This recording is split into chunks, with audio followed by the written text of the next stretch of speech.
Pemirsa, pasangan Gilang Dirga dan Adisti Firsa rupanya harus kembali bersabar untuk menanti kehadiran buah hati. Pasalnya, program bayi tabung yang dijalani pasangan ini dinyatakan gagal oleh dokter. Lantas benarkah Gilang sudah punya firasat buruk perihal gagalnya bayi tabung pasca Adisti mengalami pendarahan? Siapa yang aku suntik? Siapa ya?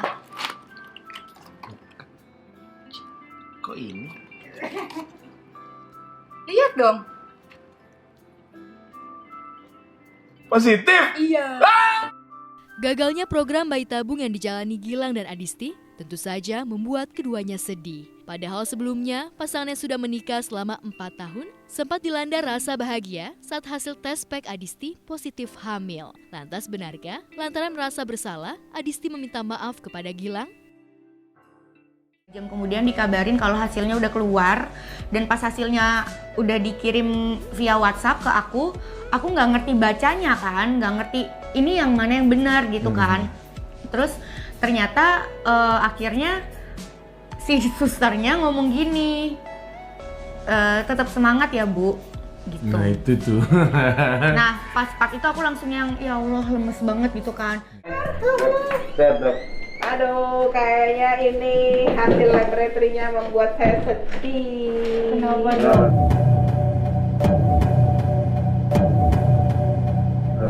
Belum. Oh gitu. Belum ya?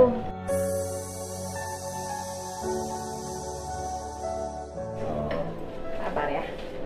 Kok bisa belum ya? Kemarin aku tes positif.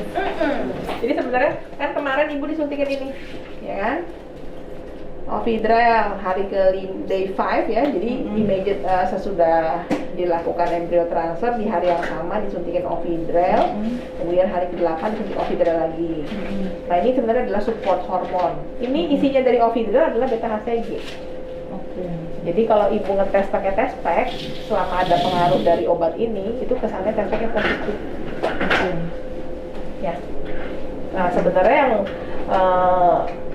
kita berharap positif tuh yang di hari H, bahkan bisa kalau seandainya dia agak pelan pertumbuhan dari embrionya, mungkin dia mundur di hari H atau ke hari ini tanggal 21 ke 22. Ya, tapi kalau dengan nilai segini sih kayaknya kita belum beruntung nih kita, harus selesai. Gimana terus semangat Bu? Gue kayak ngeprank suami sendiri jatuhnya gitu, sampai aku tuh berkali-kali minta maaf ke Gilang gitu, kayak maafin aku ya sayang gitu, kayak maksud gimana sih, coba jadi kayak nyalahin dirinya tuh kayak coba aja gue sabar nunggu sampai pas tes BHCG, coba gue nggak usah buru-buru yang kayak ya udah ini yuk kita surprisein Gilang apa segala macam gitu sih. Iya, jadi tapi lebih kan ke anak kan itu kan hasil kerja sama lah intinya. Jadi kalau itu nggak perlu minta maaf juga, karena kan yang pengen dua-duanya. iya, cuman maksud aku harusnya aku nggak usah bikin nggak ada harus surprise gitu sih, ke menurut aku sih nggak mesti kayak begitu, karena nanti akan ada saatnya kalau memang kita memang harus punya anak dalam waktu yang segera, pasti akan disegerakan. Kalau enggak ya enggak, udah gitu aja, simple gitu aja. Ia sempat memiliki harapan untuk kembali menjalani program bayi tabung. Sayangnya harapan itu harus kembali kandas lantaran sisa embrio yang dimiliki dianggap tak memenuhi syarat untuk bisa ditransfer. Meski kembali harus kecewa, Gilang dan Adisti tetap berusaha tegar. Lantas benarkah keduanya akan kembali menjalani program bayi tabung? Nah, jadi kalau yang namanya di PGTA, ini kan embrio nih, isinya sel-sel banyak banget, kan? Nah, kalau seandainya kita mau lakukan PGTA itu sebenarnya diapain sih dok? Ya kan? Ini satu selnya diambil satu sel. Pak, jangan sedih ya Pak. Sabar, apa ngantuk sih Pak? Sabar ya, sabar. Jadi ini yang namanya PGTA itu, ini embrio terdiri dari banyak sel ya. Nah, kita mau ambil satu selnya. Tapi saat ini kondisi embrionya kan lagi dibekukan. Sedang dibekukan. Ya tentu ibarat kata nggak bisa dong, ibarat kata kita bayangin aja daging satu gumpal daging, kita mau ambil sedikit, tentu kita harus cairkan dulu. Baru kita bisa ambil tuh. ya kan? Kita cairkan dulu ini, baru kita bisa ambil dia keluar si satu sel ini. Nah, satu sel inilah nanti yang akan kita lakukan PGTA. Dicek secara kromosom. Harap tentu ibu hamilnya adalah hamil baby yang sehat. Sabar, ibu masih juga usia yang cukup muda ya. Saya pernah hamil, jadi untuk menjadi hamil saya rasa pasti ada momennya, dan tentu kita manusia tidak bisa memaksakan semua kita kembalikan ke di atas. Yang pasti selama kita manusia masih bisa berusaha, kita berusaha. Dan jangan patah semangat, Saya rasa kalau untuk usia ibu masih muda banget, kalau untuk masalah dana saya rasa ibu nggak berkekurangan lah, ya kan? Nggak usah kita khawatirkan atau terlalu bersedih atau patah semangat, tetap kita harus berusaha. Tapi penyebabnya apa? Kenapa tuh dok? Penyebabnya satu, apa? kualitas. Jadi penyebab kegagalan dari IVF secara garis besar itu hanya ada 2 secara garis besar. Satu, faktor embrio. Dia memegang peranan 80%. 80% kegagalan dari IVF disebabkan oleh faktor embrio. 20% sisanya faktor lingkungan. 80% faktor embrio itu ditentukan oleh siapa? Tidak ada yang bisa memungkiri embrio itu kembali ke telur ibu, kembali ke sperma bapak. Kan dokter ngejelasin kita masih punya 2 embrio yang harus di PGTA. Nah, alhamdulillah sekarang udah keluar hasil PGTA-nya dari 2 embrio yang terakhir ini, dan ternyata masih belum rezeki karena hasilnya masih mozaik dan aneuploid gitu. Jadi pada intinya dari 6 embrio yang kita punya cuma 1 yang euploid, dan itu udah ditransfer dan ternyata nggak nempel itu. Dan rencana kita selanjutnya gimana, Nak? Nanti kita akan coba pikirin matang-matang. Mungkin rencana berikutnya ya kita akan segera share juga. Betul. Karena kalau sekarang sih izinkan kami untuk healing dulu aja dari apa yang sudah kami jalani selama ini.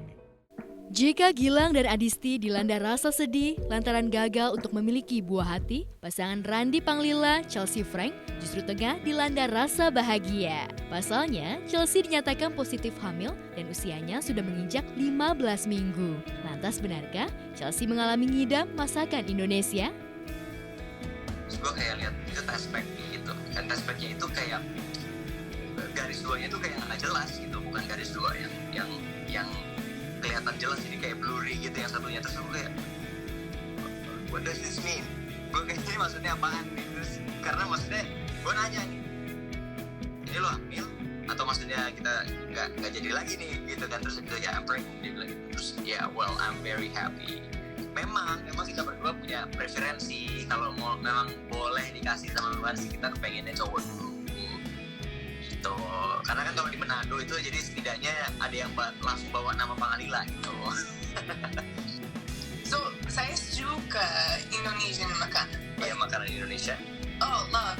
Tapi sekarang my body doesn't want it right now. Yeah. It's so weird. So, jadi biasanya dia waktu masih belum hamil tuh makanan Indonesia dia suka gitu. Dia paling suka tuh telur merah.